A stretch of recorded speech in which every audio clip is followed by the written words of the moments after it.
आत्मनिर्भर और समर्थ भारत बनाने में इसकी बहुत बड़ी भूमिका होगी। महोदय, MMDR एक्ट 1957 को प्रासंगिक बनाने के लिए, युगानुकूल बनाने के लिए यह विधेयक लाया गया है। इसके लिए मैं सम्मानित मंत्री जी को भी अपनी ओर से साधुवाद देना चाहता हूं। महोदय, अब भारत 1957 का भारत नहीं है। अब भारत मोदी जी के शासन में बढ़ता हुआ भारत है, नेशन फर्स्ट का भारत है और समर्थ भारत बनने के लिए पूरे 140 करोड़ जनता का आत्मबल है महोदय।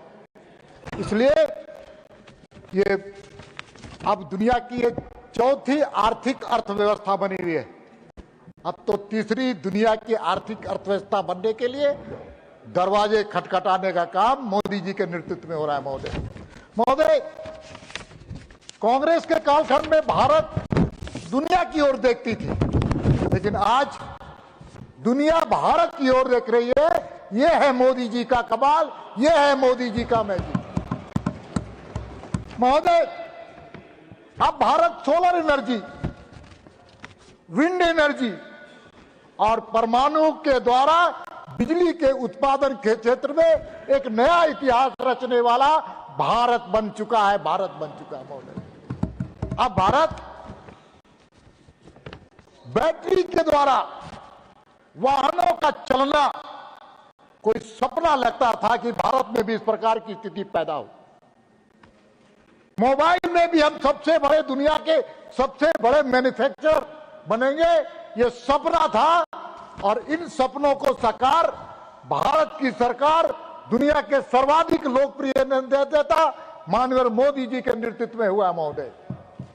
और हम सब कोई जानते हैं कि इस प्रकार के उत्पादन में, चाहे बैटरी हो, चाहे गाड़ी के वाहन जो चल रहे हैं, वाहन जो चल रही है बैटरी से, चाहे वो सोलर एनर्जी हो, चाहे विंड एनर्जी, इसमें उत्पादन के लिए महत्वपूर्ण खनिज की जरूरत पड़ती है।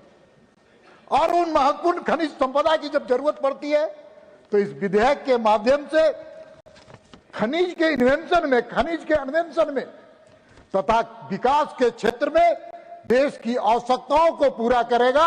ये हम नहीं मान रहे, दुनिया मान रही है कि इस विधेयक के माध्यम से भारत आगे बढ़ेगा, समर्थ भारत बनेगा। मित्रों, यह विधेयक भारत को स्वच्छ ऊर्जा, सेमी कंडक्टर, ईवी तथा इलेक्ट्रॉनिक उत्पादों के लिए विकसित करने का, संरक्षित करने का और भारत को आगे बढ़ाने का काम करेगा। यह विधेयक इसलिए भी इस देश की आवश्यकताओं को पूरा करने के लिए लाया गया है। महोदय, यह विधेयक नेशनल क्रिटिकल मिनरल्स के लक्ष्यों को प्राप्त करने में मदद करेगा। महोदय, भविष्य में दुनिया की अर्थव्यवस्था उन तकनीकों पर आधारित होगी जो लिथियम, ग्रेफाइट, कोबाल्ट, टाइटेनियम और दुर्लभ खनिजों पर निर्भर करेगी। और इस विधेयक के माध्यम से दुर्लभ तथा महत्वपूर्ण खनिजों की मांग को देश को एवं विदेश से, देश से ही नहीं विदेश से भी पूर्ण करने का लक्ष्य इस विधेयक के माध्यम से रखा गया महोदय। ये कैप्टिव माइंस के को और लाभप्रद कैसे बनाया जाए, कैसे उसमें जो पूंजी निवेश करने वाले लोग हैं वो कैप्टिव माइंस के माध्यम से कैसे उसको लाभप्रद बनाया जाए, इसमें इस विधेयक में इसकी आत्मा है महोदय। यह संशोधित विधेयक गहराई जिसको हम डीप सीटेड मिनरल्स कहते हैं महोदय, जैसे सोना, चांदी, हीरा, जस्ता, सीसा जैसे खनिज संपदा को अन्वेषण, केवल एक्सप्लोरेशन ही नहीं होगा, इन्वेंशन ही नहीं होगा, बल्कि डेवलपमेंट कैसे होगा उसको बेहतर करने का भी हम सब लोग इसमें विधेयक में है महोदय। इस विधेयक के माध्यम से ईएल एक्सप्लोरेशन को भी सरलीकरण का काम किया गया। इस विधेयक में सबसे महत्वपूर्ण बात यह है महोदय कि राष्ट्रीय खनिज नेशनल मिनरल एक्सप्लोरेशन ट्रस्ट का दायरा बढ़ाकर अब केवल एक्सप्लोरेशन ही नहीं होगा बल्कि खनिज विकासों का भी काम करने वाली होगी, जिसके कारण यह न्यास देश की भूमि पर ही खनिज संपदा का खोज नहीं करेगी, देश की भूमि पर ही खनिज संपदा का खोज नहीं करेगी, बल्कि समुद्र के गहराइयों में भी जाकर के खनिज संपदा का खोज करेगी और सशक्त भारत बनाने का काम करेगी।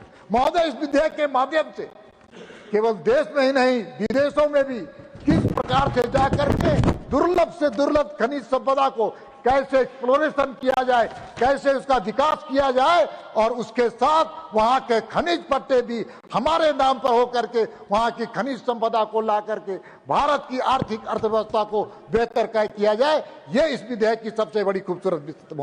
महोदय, अब कांग्रेस का युग नहीं है महोदय, अब नए भारत का युग है। मोदी जी के कार्यकाल में खनन क्षेत्र में काफी सुधार हुआ है, पारदर्शी हुआ है तथा घोटाला मुक्त हुआ है। यह है मोदी जी का कमाल।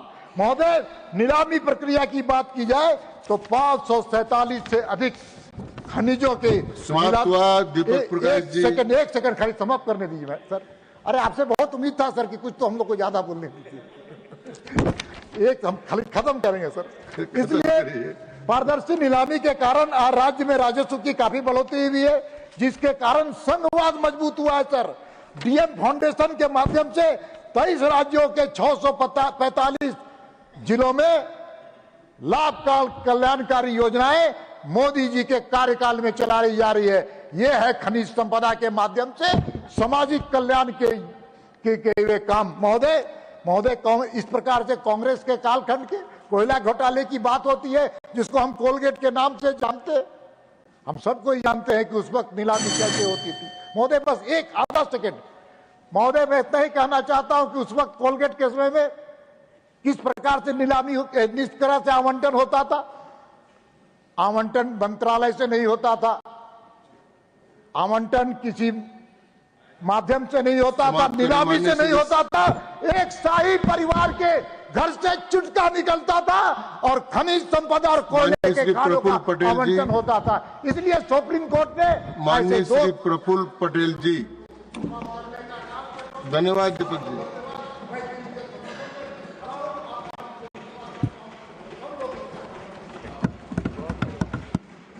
एक दो मिनट इधर उधर। जी। Vice Chairman sir, any country's prosperity is not only what we see above the earth. You see big buildings, you see factories, you see other developmental projects, and you feel that yes, the country has moved forward, has progressed. But the real wealth of a country is what lies beneath Mother Earth. And that is why we have to ensure that the real prosperity which lies below Mother Earth is harnessed to its fullest potential, and that will truly make India a great nation. Our friend Milind was just speaking about some rare earths and critical minerals. I'd just like to mention something which is very recent. You know, the Ukraine-Russia war which is going on, and when President Zelensky went to the White House for the first time, the biggest ask from America to President Zelensky was, I want the rare earths, the critical minerals which are in Ukraine, they should be given to the United States of America. Right now we have a trade war going on. There is a tariff issue going on between India and the United States and with many other countries of the world, with the US. Why is China left out from that extra special treatment which is being now meted out to India? The reason is they have got rare earths and critical minerals, which was just pointed out by my friend, that they are in a position where they can command, because they can spoil the entire value chain which is built up across the United States or in any other country, just by not supplying those critical elements. Today, all electronics, all, I would say, hardware, software, all that is being created, there is a very big element of all these rare earths and critical minerals. Today, if you really look at even space exploration, today we have the nuclear. Today, nuclear, we are not talking so much about nuclear. We talk about solar energy, wind energy, water, hydro, all that is fine, that has to be done. But nuclear energy is also a big source of energy in the world. France, a developed country, gets almost 90% of its entire energy coming from nuclear sources. India also has a very ambitious nuclear energy production program. all that will require these kind of critical minerals. You'll need uranium, you'll need thorium, you'll need many other critical minerals which all lie below the Mother Earth. And that is why what the minister has also talked of a trust in this bill to create a kind of a fund which will help in exploration, which will help in mapping the critical minerals which are available within India, is a very welcome step. Today, sir, you know, there are new technologies.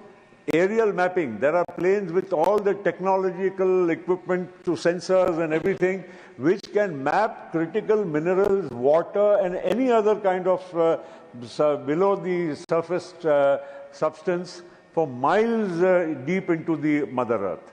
So these are all new changing, evolving technologies. हम लोग पुराने समय पर केवल हम mining की बात करते थे तो कोयले की खदान की बात करते थे या हमारे लोहे की खदान की आयरन ओर की बात करते थे, ऐसी कुछ आम बातें हम लोग ज़्यादा करते थे। लेकिन आज विश्व बदल गया है, दूसरी दिशा में जा रहा है और उसके आधार पर आधुनिक युग में हम किस तरह से हमारे भारत की जो हमारे पास संसाधन खुद उपलब्ध है इसका हम इस्तेमाल ज़्यादा से ज़्यादा करें। एक आखिरी में कहता हूँ, कोयला जैसी एक चीज़ है, कोयला हमारे पास 100 साल से ज़्यादा हमारी ज़रूरत का आज भी उपलब्ध है, मगर हमें सबको मालूम है कि 20-25 साल के बाद कोयले की जो ज़रूरत आज खास करके बिजली उत्पादन या अन्य फैक्ट्रियों में हमारी जो आज है वो कम होते जाने वाली है, क्योंकि पर्यावरण और बाकी सब चीज़ों को देखते हुए हम इसकी इस्तेमाल कम करने वाले हैं। लेकिन भविष्य में इसका कोल बेस्ड मीथेन होगा, कोई और इसका एप्लीकेशन आएगा, इसके लिए हमारी पूरी तरह से अच्छी तैयारी होनी चाहिए। हमारा देश हमारे माइनिंग के हिसाब से हमारे खुद की जो संसाधन है इसको अच्छे से अच्छे तरह से हम इसको आगे कैसे बढ़ाएं। भारत सरकार की एक कंपनी है रेयर अर्थ्स लिमिटेड, उसका नाम ही rare earths limited as a भारतीय सरकार की कंपनी है। उसका मतलब यह है कि हम भी इसके महत्व को समझ रहे हैं, लेकिन उस महत्व को हम